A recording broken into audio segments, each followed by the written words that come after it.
Happy Friday, everyone.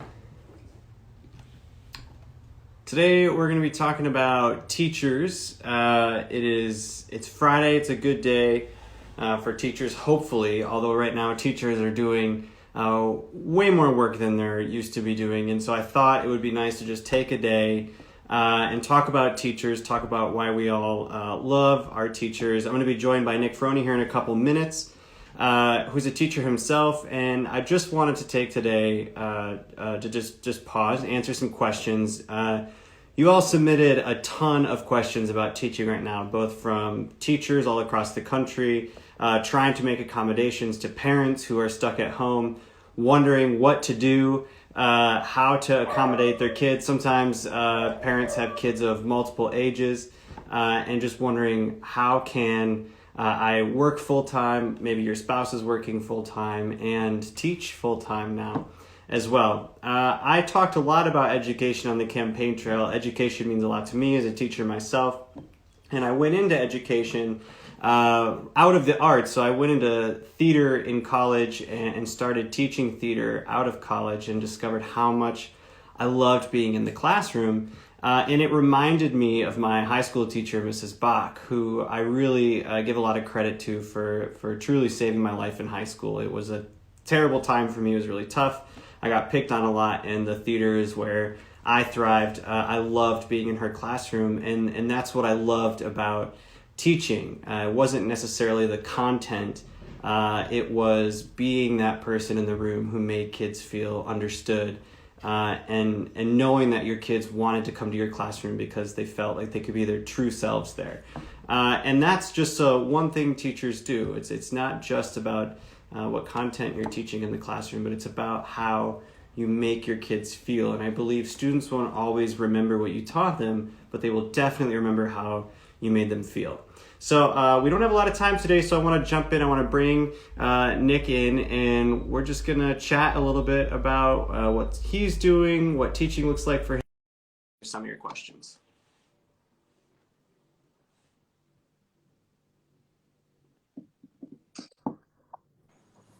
Hey there. What's up? How you doing, Chasten? Good. Happy Friday. Happy Friday. Is it Friday? It's usually as teachers you can tell when it's Friday, but now I think every day seems the same at this point. Yeah, it doesn't really matter anymore, does it? Pete is trying to like have a difference between weekdays and weekend days, but it's all the same. Yeah, Uh, every day is Groundhog's Day. Well, I appreciate you taking the time. You're very visible on Twitter and Instagram, basically on social media. You talk a lot about teachers, about the craft of teaching. You elevate a lot of stories in education. But before we jump into some of the questions, I'm wondering if you can tell everybody just a little bit about yourself and where you are and how you found your way to teaching. Okay, I'm currently in Weehawken, New Jersey, so I have the best view of the city. For my Hamilton fans, my theater fans, I live right across the street from Hamilton Park, and that is where the duel between Burr and Hamilton actually took place. Wow. So there's some historical aspect to it. I grew up in New Jersey. I'm in my 17th year as a teacher. I'm a Jersey boy. I actually teach at the high school I went to. No joke. Then I went, yeah, you too? No, You I too? said no joke. That's cool. Oh, okay. So, and then I went on to Rutgers where I was on the football team. So my parents growing up were very blue collar. They're like, we can't afford, to my brother and myself, like, we can't afford to send you to school. So you have to be really athletic or you have to get really good grades. So me and my brother obviously chose the athletic route.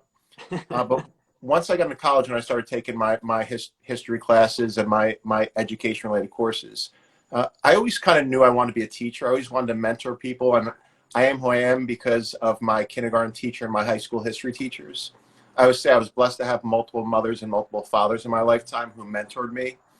But I would say Indiana Jones kind of also gave me a passion for history growing up in the 90s and kind of seen that archaeology adventure.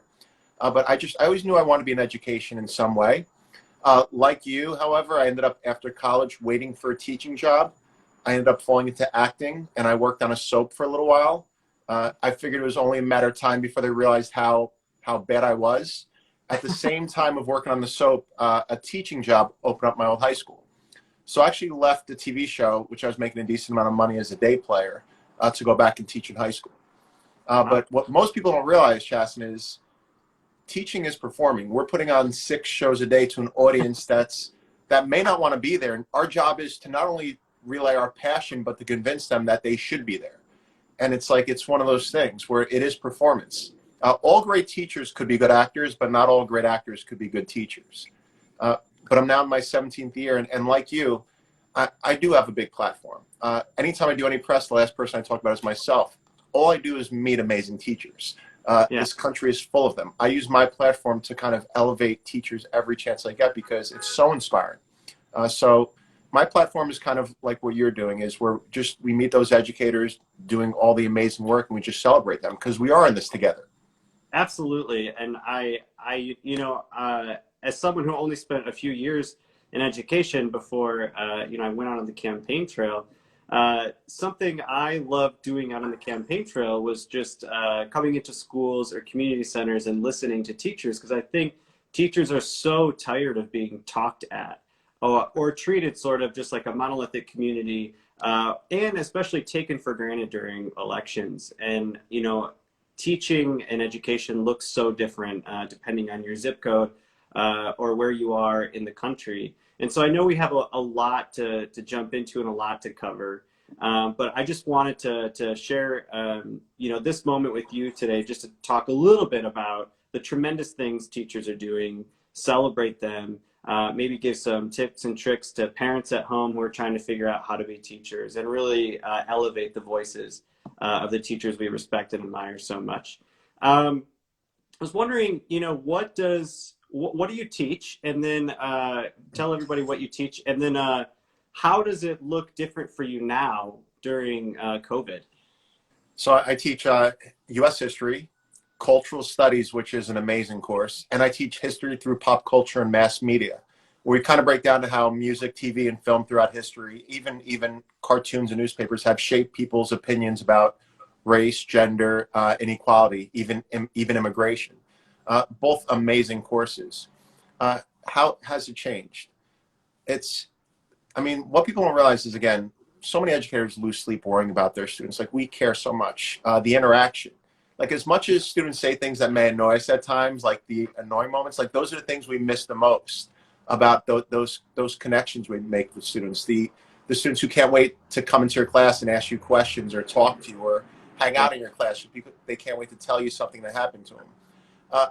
The connections and interactions have been the biggest thing that I'm missing as we're going through this process. I would say that myself, and I'm sure most educators would agree, is that we're working harder now than we've ever worked before, because even though, first of all, we know teaching's not a 9 to 3 job. Most of the extra hours we put in, obviously, if we got paid by the hour, we'd all be millionaires, let's be honest.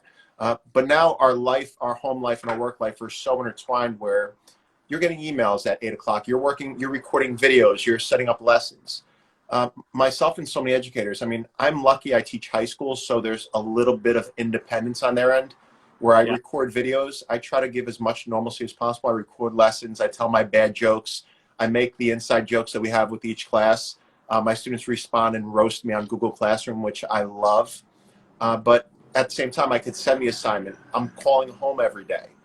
Each day I pick a different class and I call them every week just to make sure nothing's changed, that they're okay, just so I could talk to them. Setting up Google Hangouts and Google Meet sessions just to hear their voice, just so they can ask me questions. I'm setting up Zoom sessions with different people in different fields. Like, we just got off a Zoom session with Emily Hampshire from Schitt's Creek.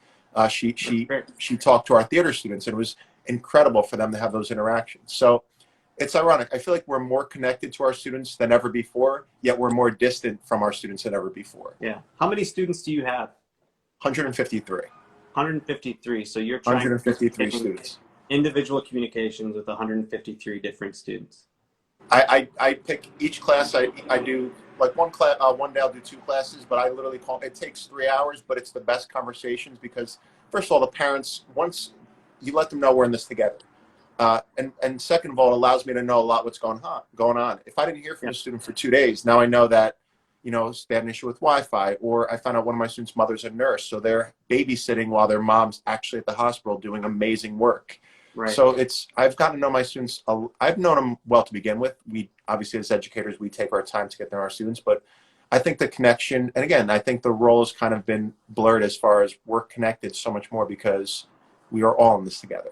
Yeah. So you mentioned, calling in, and if you don't hear from students, maybe you're wondering if they've lost their connection to Wi-Fi. A lot of the submitted questions or comments on teaching right now uh, is comes around ways in which we can communicate with our students. And I know a lot of students lack access to Wi-Fi. And I'm wondering, you speak with teachers regularly, teachers outside of your own school, problem-solving issues. What are you hearing about some of the challenges teachers are facing right now? Because I've been hearing a lot about that. Yeah. Students who don't have Wi-Fi, so how can we expect them to complete work and check in if they don't have a means of communication? I think this pandemic's revealed a lot about education and educators. First of all, how undervalued and underappreciated, underpaid we are, but it also, I mean, there's so many amazing educators I follow on social media who are bringing up the conversation about inequity, on how this exposed so much about the inequity in education. That there's such a big gap, less of a gap than we've ever realized before. Most people kind of wanted to push aside, but Right. the inequity issue I think is so huge right now. I mean, I teach in a pretty modest community, very diverse. At the same time, I prepare for the fact that I assume my students only have access to their phones. They don't have Chromebooks, they don't have MacBooks, they don't have Wi-Fi. So I try to provide them with opportunities where they can get their work done on their phone. I know a lot of students weren't able to. And again, I'm sure every teacher from my interaction tells you stories about students 2 weeks in, we still haven't heard from. We call home, we interact, and again, our first concern is they're dissing. Our first concern is we hope they're okay. We hope their family's okay. We hope that they have what they need.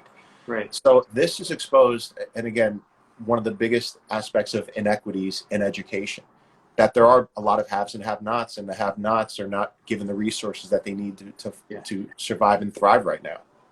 And when it comes to resources, so often states pair funding to standardized test scores, Yeah. and we know that many students are already set up to fail. The way those standardized tests are issued, and how some states and schools, I mean, just really lean into them, and that is what determines a large chunk of their state's funding. And now, during this crisis and this pandemic, we're realizing how we have already set those students up to fail. I think it's shedding a light on that issue to more people. Do you think? I'm just wondering, teacher to teacher, do you think? And someone else asked this on Instagram. Isabel asked, "Do you think there's a hope that we might move away from high stakes standardized testing after this pandemic?" I think, again, the fact that many states are canceling the standardized testing, people realize how not only unnecessary they are, but how they're not relevant. Right. I mean, again, I'm sure you and I both know amazing individuals who are successful who probably bombed on standardized tests. I mean, if we would have tested Picasso and Hendrix based on a standardized test, you would have never known they were geniuses. Yeah. But yet we have this very archaic system of evaluating success, especially for teachers. And I'll say this again, they're telling me, a lot of policies tell me as an educator and tell educators that if a student hasn't, if you're a good teacher and a student hasn't eaten, don't have depressed, they're suicidal, they have anxiety, they have a learning disability, that you could get them to do well in the class even if they're going through those issues.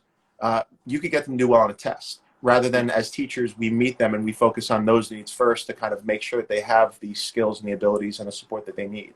Yeah. I think we will come out of this as educators and education better off, because people realize not only the gaps in equity and resource, but at the same time, the fact that we've been doing a lot of things now as educators that are not necessary and actually are counterproductive.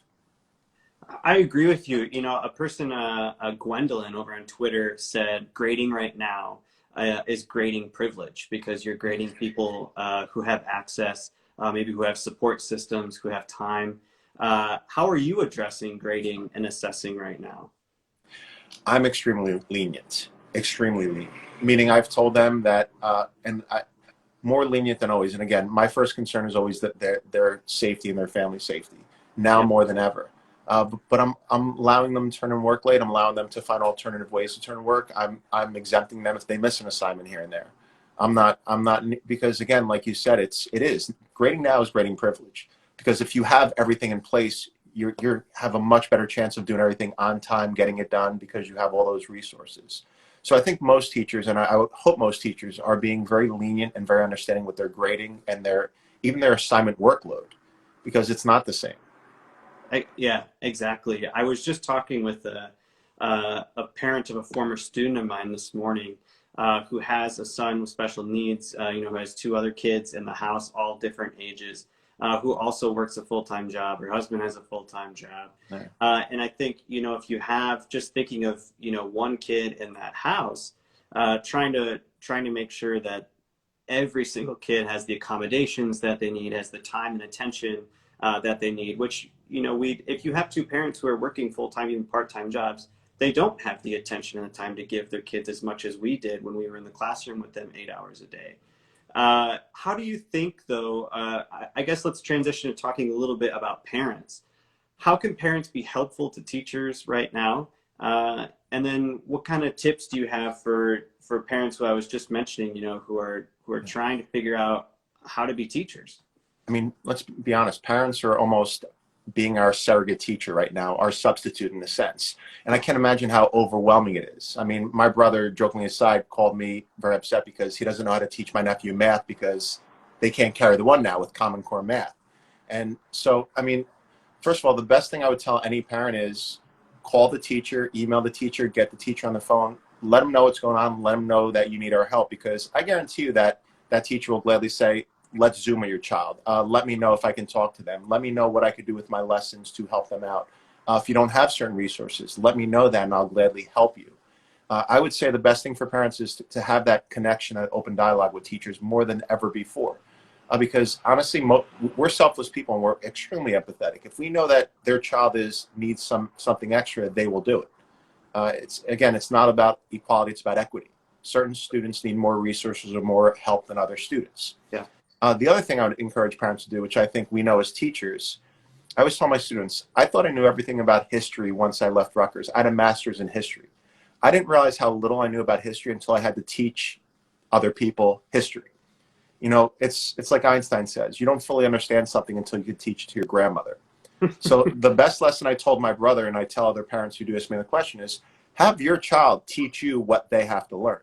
It'll be a fun game for them, especially the age. They'll have to learn it because they'll absorb the information because they'll have to relay the information. But it's a fun way to kind of establish a connection, but also have them learn the material at the same time of being able to understand the material because now they have to teach it to you. I would say let your child play teacher and teach you everything they have to learn and make it a game. All right, I'm your student today. You're my teacher.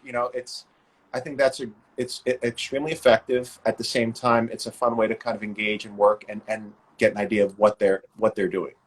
Yeah, I love that. I've been telling parents a lot, you might have to get to the point, because I know some schools have just shut down. They're not teaching really, and school continues and curiosity needs to continue, but it might not be linear with what your child was studying in school, but you have to engage that curiosity. So if your kid, loves planets, then let them go wild teaching you everything about planets and researching the planets. And it doesn't have to be in the form of, a PowerPoint or a poster board. They can build you a Lego set of the planets, or they can build a rocket ship out of Legos and then take you on a tour of the planets around your house or something. But you should just ask your kid to look into something that they're curious about. And as a parent, you can do that alongside them as well. You can choose to read the same book together and then talk about it together. But I think the biggest thing is just engaging with your kid and allowing them to be curious. Also allowing them to do it, like you said, what they're passionate about. There's always, my students they're not going to forget everything about history if we don't go back to school this year. It doesn't work that way. At the same time, I'm trying to find ways to make them creative, create historical TikToks, do vlogs, things that are creative where they actually learn the material, but at the same time, they're allowed to express themselves. Because I feel like now we feel so lonely and I feel like everything's internalized. So I try to find creative ways to kind of help their mental health and their self-care, but at the same time, allow them to be expressive and creative. And also say, what are you passionate about? Like, let's find a way to do something that you're passionate about as a student. And I think that's the best thing. Learning's learning. Your brain is expanding, your brain's functioning in a lot of ways. But just because they're not in school and they don't have access to the classroom environment doesn't mean it couldn't be incredibly productive or even creative. Right. Jody on Twitter asks about creating a specific and structured learning environment because for her and her kids, the home is usually for play and relaxation. So what tips or ideas do you have about creating more of a structured learning environment in the home?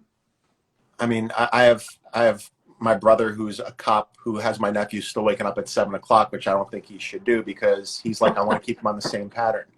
I also think, again, when you work from home, and I think you should allow them some leeway to sleep in a little bit. Keep structure, but you could always transition to structure. So make sure they know that between this time and this time we'll work on this class. Then we'll have recess. Then we'll have play. Then we'll eat. But then we're going to work on work or do some sort of activity this time. Especially if they're working for home. That way, I believe getting them to work at the same time you're doing your work would be very effective and efficient. But it's tough because you want them to maintain normalcy, but at the same time, it's not normal. Right. It's so I feel like allowing you could have a loose structure in sense. Man, let them pick what time. Okay, what time today do you want to work on your assignments? Give Right. give them choice, but at the same time, let them know that they have. I mean, teaching them deadlines and goals and trying to get those messages across, I feel like are effective. But having them wake up at 7 and stop what they're doing at 3, I think is extremely harmful. Yeah. I think something I love doing in my classroom that I think might be effective, but I realize any advice I ever give parents about teaching at home is a privileged statement because I do not have children at home right now. But I Me too. loved It's like I couldn't right. understand. Yeah. But I loved having a morning meeting with my students because it was a structured meeting. We went over expectations, work expectations, what products will you have done today, and then we continuously review the expectations. And when we went into work time, everybody understood that we leave one another alone when we're in silent work time. That we should gather all the materials that we need. Um, and for parents who need to go into their home office and ask their kids to maybe go into play or work time, understanding that, hey, maybe all the work is due at 3 o'clock, so by 3 o'clock, play the Xbox as much as you want, watch Netflix, but at 3 o'clock, this is what I expect from you. And then I'm sure every kid wants to have spring break every week right now, and you can Yeah. talk to your kids about what they want to do in their free time, but then of course there might have to be consequences for when we don't deliver on that work. And I think parents should talk to their kids about what would happen if they just started watching Netflix all day and playing Xbox all day, even though they're supposed to be doing work at home as well. Which is a great lesson for kids. I have to go and do my work, and there are deliverables and there are expectations of me. Same thing for you. I get to structure my time how I want. I saw somebody comment that they call that a family meeting, which I love. But it might be really helpful to have a visual, on the refrigerator or a whiteboard. This is what Alex is working on today. This is what Julia is working on today. This is what's going to be done by dinner time. And then there are other learning opportunities outside of, rote education. They don't have to just be reading and writing all day. Yeah. Baking is science and math. I mean, And there's there's a so whole, many teachers, so many educators posting videos of them doing STEM activities, stuff around the house to learn STEM and science and math. And it's like, I'm amazed by them. Like, I want to do them. So, I mean, I feel like educators now are working, obviously, overtime as we always do, but trying to find every which way to engage students and make sure they have access to all the resources that they need. But, and again, when I do call home, I get probably an 85 to 90% turnout of my students completing their work and turning it in. It makes sense because when you do talk to a student, if they're struggling, they always have that pick me up and they always kind of get back on track. So I would say calling home has been very beneficial because it also lets them know that I care, which I do. My first question is never about assignments. It's always about how are you? How's your family? And then from there, it's like, okay, let's try to get back on track. So I feel like it's once like those morning meetings are essential. When you sit across from a student, you kind of talk to them, you see their whole demeanor change. So I feel like if parents and teachers could have that constant dialogue, which is tough, it wears, and again, it's exhausting. I don't have children, so I have the freedom to call 153 students, yeah. so a lot of teachers don't, but just trying to find little ways to let them know you're there, recording a video, posting it, just keeping that normalcy, because once they see you, when they hear your voice, I feel like it does give them that kind of that sense of just normalcy, but joy. I love that. I would encourage parents to reach out, like you said. I think I'm going to ask you in a second, what kind of advice, just maybe one takeaway goal for teachers and parents. And I think parents are putting so much pressure on themselves to be perfect in this scenario. They have to be the best homeschool teacher possible. And that's just unrealistic if you're working a full-time job and taking care of little kids at home. So one, dial back the pressure. I mean, this is hard on all of us. And I was just saying the other day, it's hard for me to read right now. Yeah. I mean, it's hard for me to focus and come out of that anxiety and worry about what's happening in the world. And, that it's hard for adults. Imagine what that's like when they lose all those structures at school and their friends. It's hard on everybody. So dial back the pressure a little bit, but then reach out to the teachers. We studied this stuff and we love being creative and we love coming up with ideas and plans. So I hope parents reach out to their teachers more and use them as a tool. What do you think parents should do? Maybe just one takeaway for them. I would say be more concerned about their child's creativity, their mental health, and I would say their emotions at the moment. Academics are important, but I think my concern is a lot of students will have some PTSD from post-traumatic stress.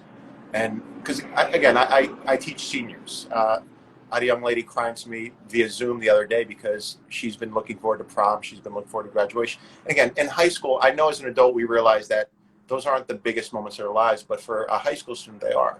So just letting them know that, that you're there for them. And I think the parent, like you said, trying to encourage their creativity, find out what they like to do and give them options of pursuing it. My niece loves animals. I showed my brother the app on iPhone, on Google, where you could show you could show a 3D animal in your actual room, which I think is the coolest thing ever. And she's been playing with it, researching animals. My brother's like, this is a lifesaver now. All she does is video herself with different animals and research. So I think now's a great time to kind of find out what your child's passionate about, finding their skill set, finding their gifts, and kind of encouraging them to pursue it. Yeah. Engage that curiosity, just engage with them. And I think we can find a silver lining in that, right? That we have more time with our families, even though you might want to run out of the house screaming every night. Yeah. I know we're running out of time. I've kept you. I'm wondering though, just as a teacher, to stop and reflect and think back. Some of the best things that have happened to me in the classroom throughout the years have been the things I've learned from my students. And I'm wondering maybe if there's something that comes to your mind, a lesson you learned. Julia submitted this. Is there a lesson you learned from a student that you remember vividly? I mean, and I'm not saying this because it's prophetic, I'm saying it's true. As teachers, we try to inspire our students, but I find that they inspire me more than ever before. So many lessons about even using certain terminology. I'm the advisor for the Feminist Club, and they call me out often whenever I use terms that I shouldn't be using. And they not call me out, but challenge me, like, Ms. Froney, we know you're better than that. And that's just on an ongoing basis. But I would just say from the one lesson I learned as a teacher is never take things personally. I think as teachers, if a kid talks back to you, we always it's disrespectful. But, so many students bring so much to school that we're not aware of. I had students come to my classroom and say F you and F school and flip out. And I didn't react. I pulled them in the hallway.